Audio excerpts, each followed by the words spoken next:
स्वागत है सभी को। सुप्रभात।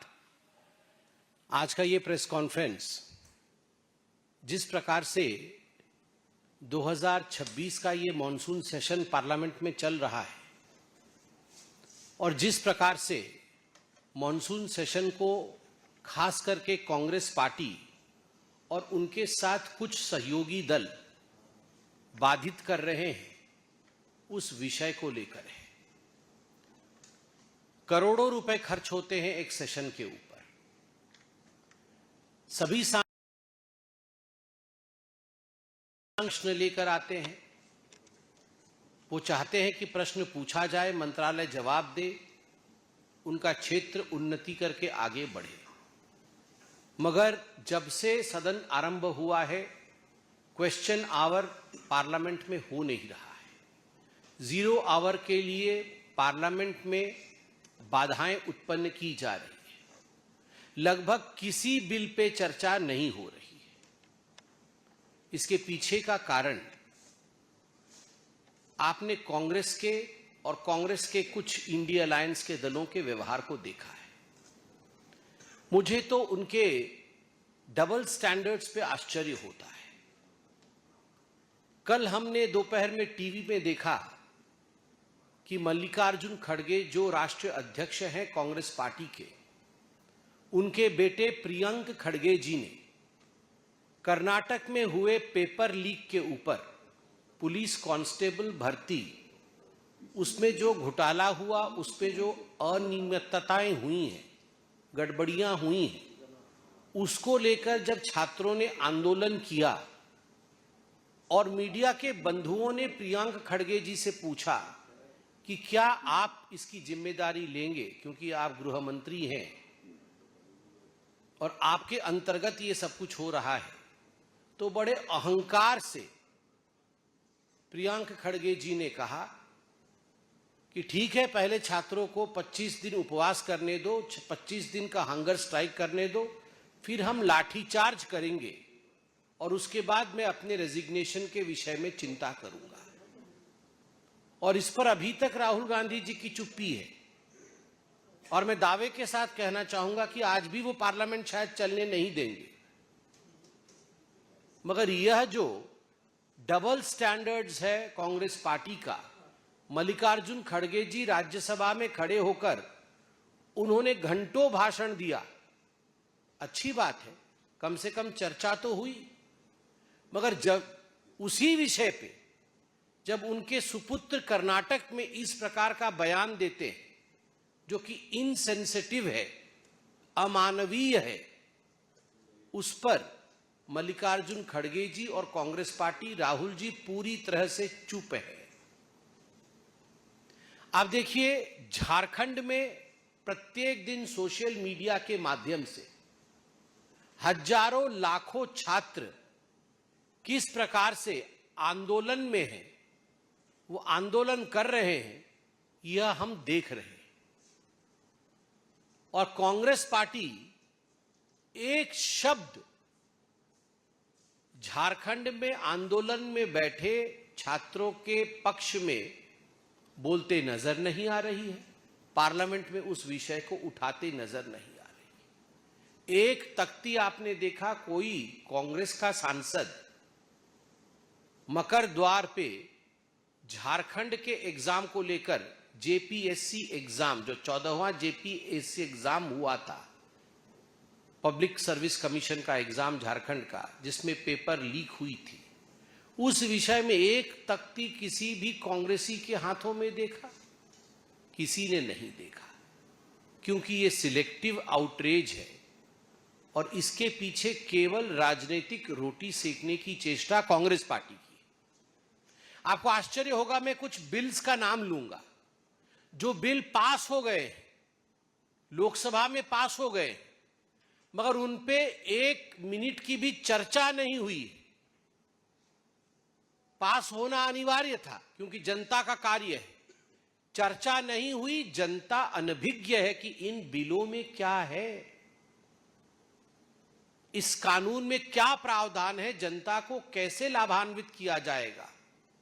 कल ही मैं सदन में मौजूद था वोटिंग होके पास हुआ the supreme court number of जजेस अमेंडमेंट बिल 2026।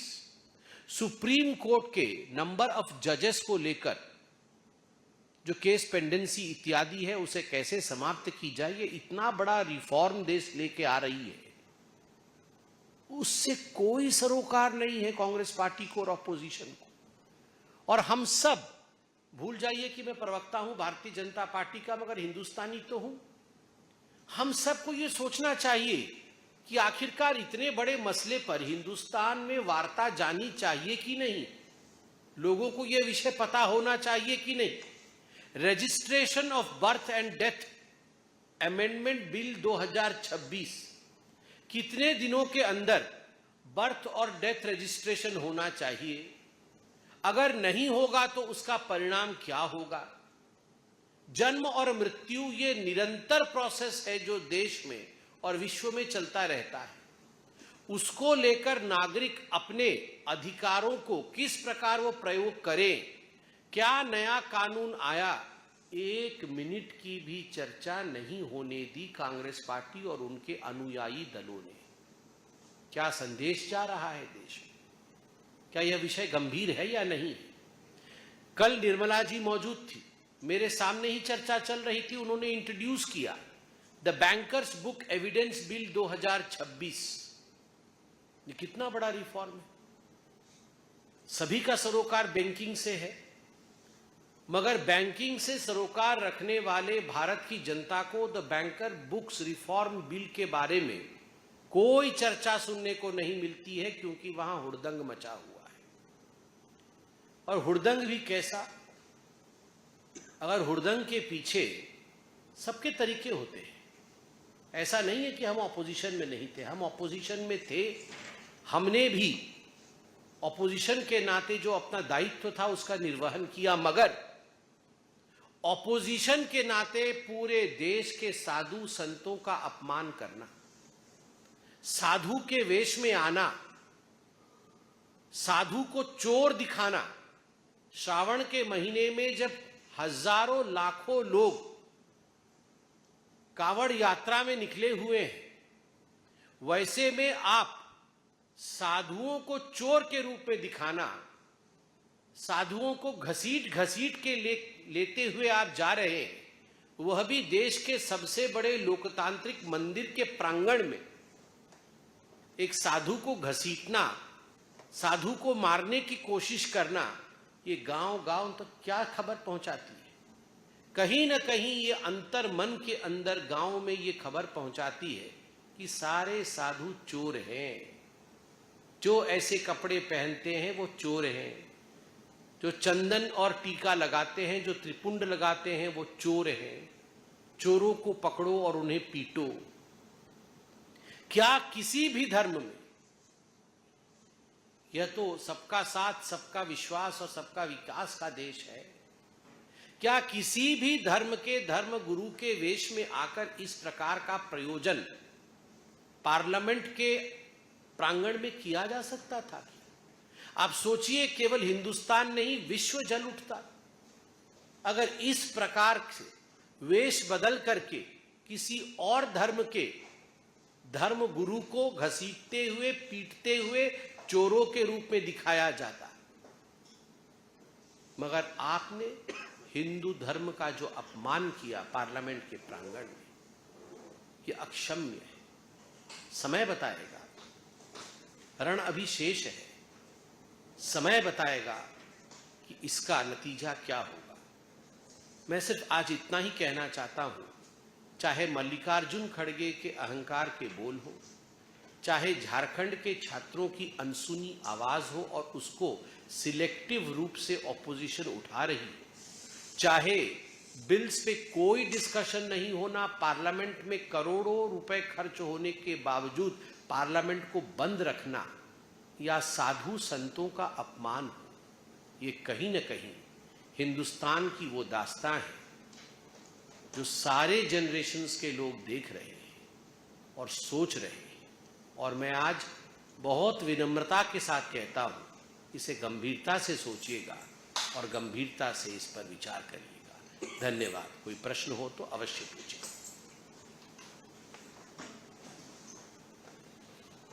धन्यवाद। राजनीति हो या क्रिकेट, देश विदेश की ब्रेकिंग हो या आपके मोहल्ले की बड़ी खबर, सब मिलेगा एक ही ऐप में, सबसे तेज और भरोसेमंद। अभी डाउनलोड करें दैनिक भास्कर डिजिटल।